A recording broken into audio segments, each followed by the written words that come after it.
This week, we're gonna talk about something exciting that's happened in comics recently that we feel about. We feel about anything like that. That was my Cabbage Man impersonation.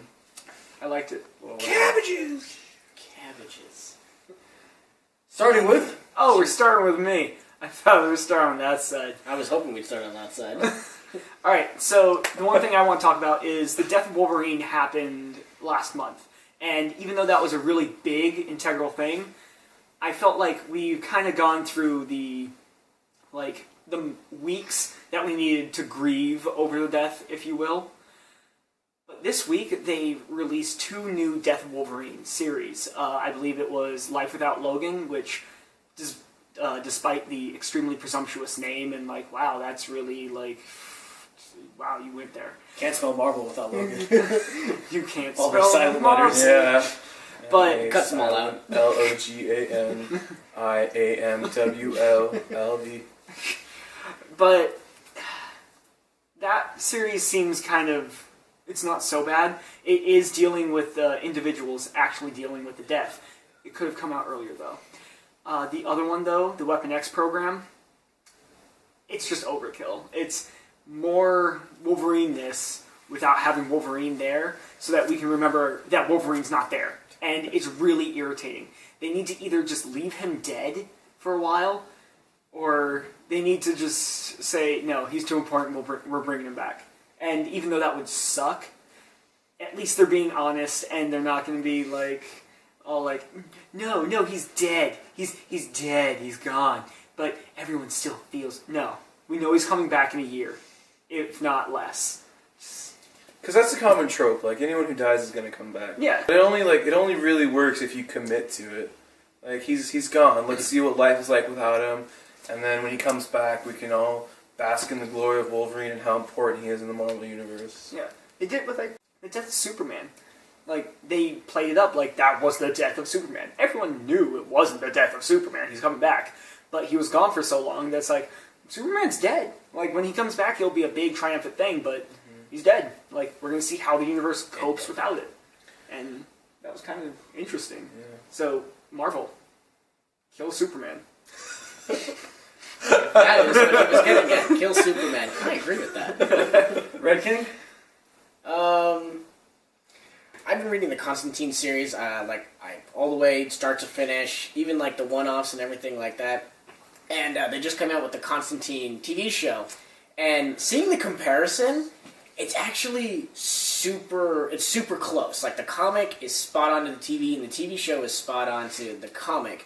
And they get that right character development and that proper, attitude of Constantine where he knows he's good, but he knows he's not the best. So he's got that, condescending jerk attitude, but still tries to help people to the point where he's at least not a bad person. I was reading that the actor is actually reading Hellblazer as they're going That's along. That's excellent, because it makes him a better character, and he goes through it perfectly. His attitude's great. The story for it's really good. I like how they're developing it, and his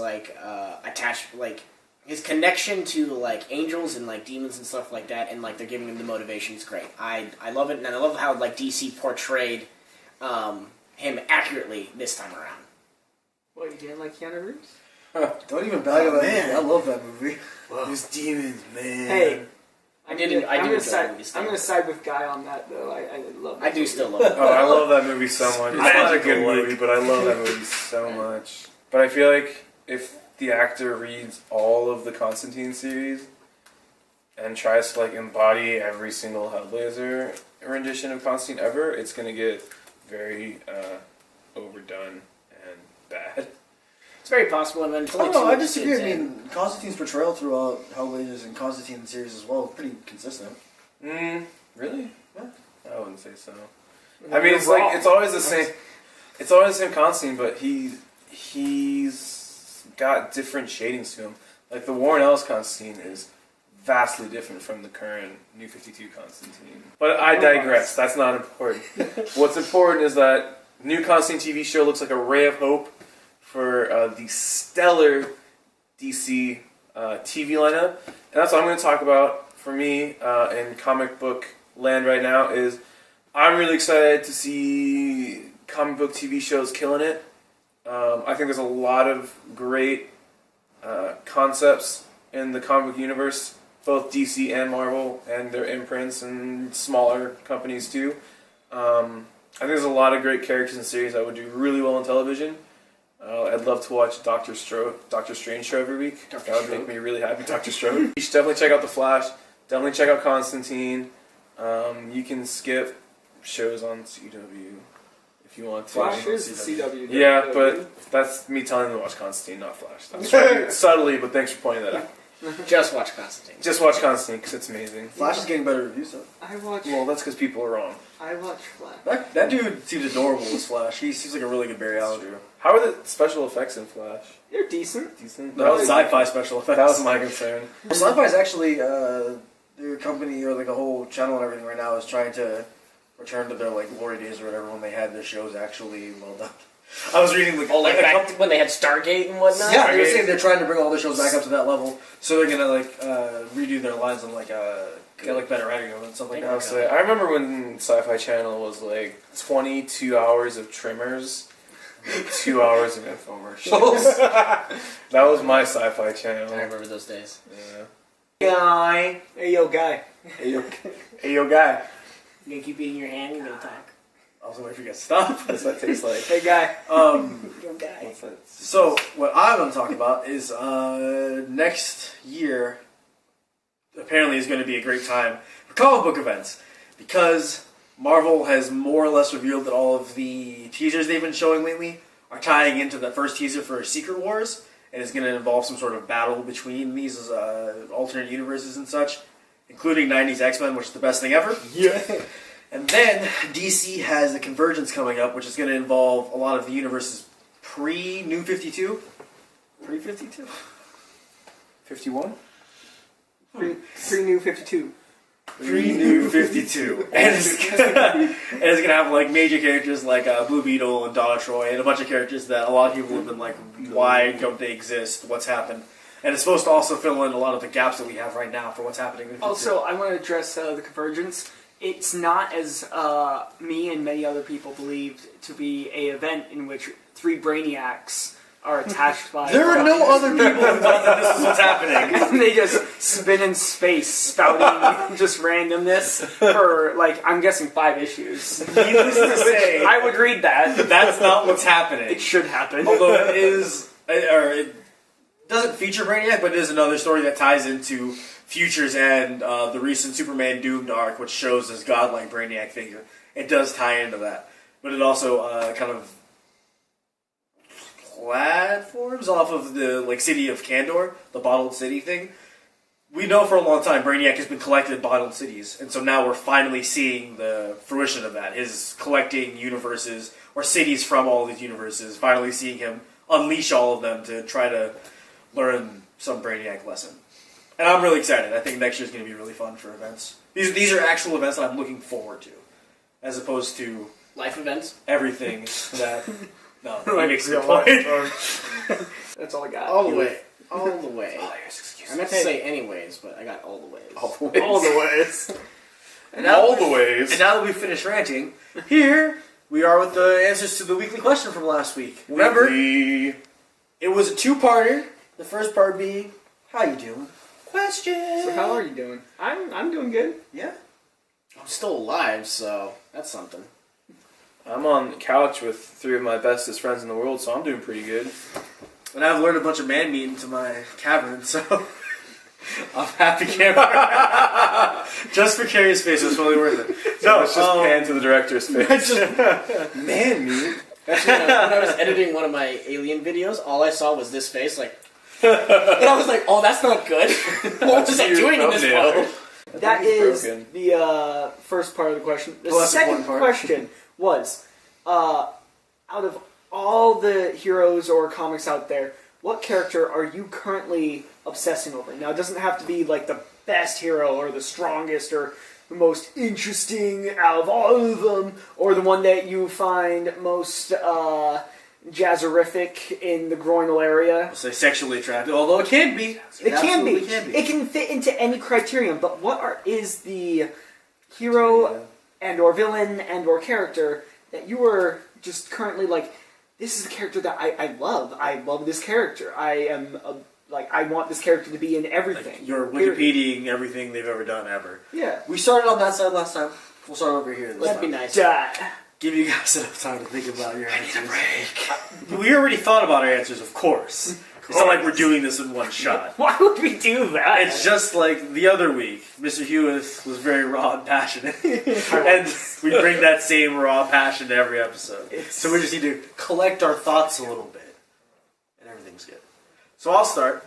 And I feel like you're stalling. it's actually pretty easy for me. The hero I've been most obsessed with lately has been the Iron Fist, actually. I finally picked up the Master Collections from his 2006 run, which was written by... I know the first half was written by Brubaker and... Fraction, I think it was. Same dude who wrote Hawkeye, the current series. And I've just really been enjoying it. I didn't know much about the Iron Fist, didn't know much about his history and stuff. And it's a really phenomenally well-written run. The art is really exciting, and it's cool to see sort of this evolution of the Iron Fist supporting characters. The Iron Fist series, I think it's the Iron Fist Compendium, or the Immortal Iron Fist Compendium is what it is, shows you that the Iron Fist is just one of many heavenly weapons, each from one of the different 7 cities, the mystical 7 cities that the city he came from belongs to. So it's really nice seeing this branching out of the mythology, seeing these characters develop, seeing the world around the Iron Fist develop, because usually he's just another character in Heroes for Hire or something like that. So it's cool to see him kind of come into his own, because I think he's a cool hero. So, and I like Kung Fu. So, Kung Fu.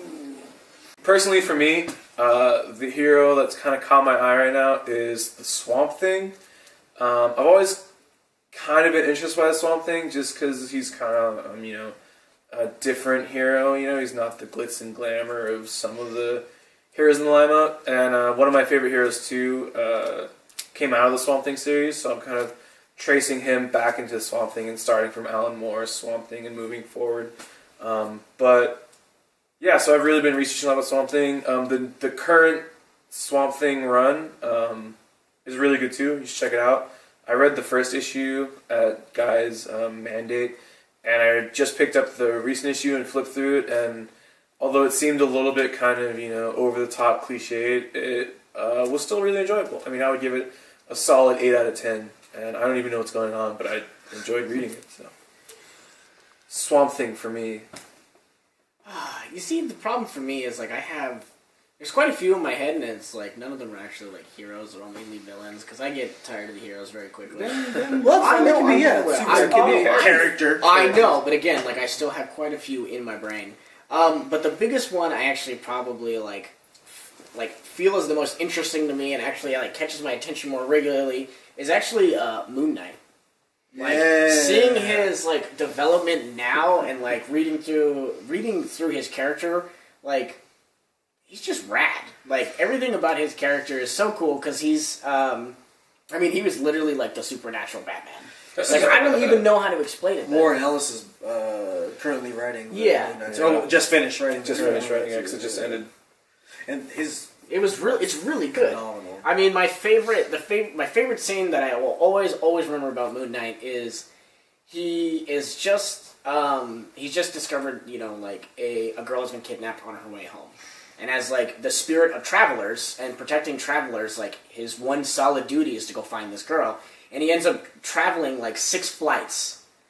6 flights of stairs through 6 different levels, and as he's going up, you just see him getting more and more tired, and he's takes his jacket off as he's beating up guys and throwing them down the stairs and stuff, and you just see him floor 3, and he takes his jacket off, and he's just kind of walking up the stairs, and he's floor 6. Old boy style. Yeah, and it's just he was just taking his time, working his way up the stairs, and it just it puts in the mentality of the spirit of travelers, so that he's got that single duty, and he's gonna keep going for it. But it's still he's still a human, he's still a man, and he's not super kung fu trained like Batman is, so it's not all the way through the thing, all the way through the building, done.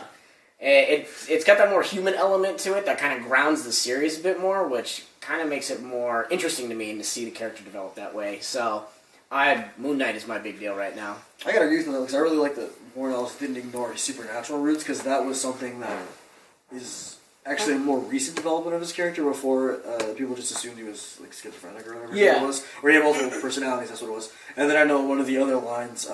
His multiple personalities manifested as like Captain America, Spider-Man, and someone else. Yeah, and he's like yelling at himself. And then eventually they revealed that it's because of his influence by that Egyptian. Yeah, by the Egyptian god of like travelers and. And so I'm really glad that they decided to make that his definitive thing in this new series instead of just making him crazy again. Yeah, because it is a really nice mixture of supernatural and human. Warren Ellis is one of my favorite writers all time. He's probably actually my favorite writer all time, although my poor brain and soul have been thoroughly traumatized at the masterful hands of Warren Ellis.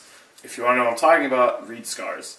Mr. I constantly find myself reading series that tend to have a darker undertone or like focus more on anti-heroes. So my answer is Miss Marvel, actually. Miss Marvel... The darkest of the anti-heroes. Oh, left turn. You think she's just a teenager, but... But She's honestly, killing people, man. so many. I think She was man. she's a nice... I was a knob, man. You don't even know my life. Were you, like 16? His jacket was numb. She's just made in Vietnam. No, like, something about that series is just so magical. And not in like a, oh, everything's magical and fun. But it's just like, it doesn't take itself too seriously while keeping danger in it. And something about the Kamala's character is just so adorable and so fun. And you just want to see her become better. Yeah. And honestly, that's what I want to see in a lot more of my heroes. I mean, I love the Punisher. Hands down, I love the Punisher.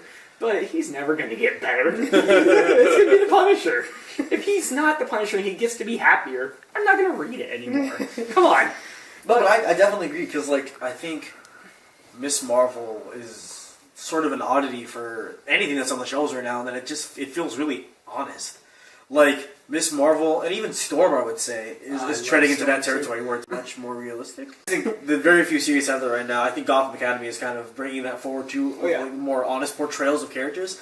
And Kamala, like you said, is just that perfect combination of like real person, adorable, and you're rooting for her. You're honestly rooting for her. It's not like other heroes like Moonlight, where it's awesome. You're like, yeah, but like he's gonna be all right. Everyone loves Moonlight. He might disappear for a while, but he's gonna get in the series. Kamala doesn't feel as Invincible. exactly because she's a new character. They're trying her out. She might be popular now, but who knows how popular opinion will sway. You want her to be the new sort of icon for the younger heroes showing up in the Marvel universe and the DC universe. She's just a breed of her own, and I think that makes her really unique and makes you care for her because you don't want anything to happen to her. Pretty much. Alright, so for this week's question, since everyone decided that I needed to say it, is if you could get any Marvel and comic book character, not even Marvel, I keep thinking Marvel, any comic book character or comic book series turned into a different form of media, like say turning Captain America into a video game, since he's already got a movie. Or turning Sex criminals. There you go, sex criminals Into into an an Oculus Oculus Rift video game. Any sort of other media, what would it be? What characters would you pick? Yeah. So just, comment, message us, tell us, what would you want to see? What form of media would you like to see it in? Do you want to see more TV shows? Do you want to see more movies? Do you want to see more games that are well done? But yeah, that's the question for this week, and we'll have proper answers for you next time. Well, probably just these two. But they'll be here in spirit.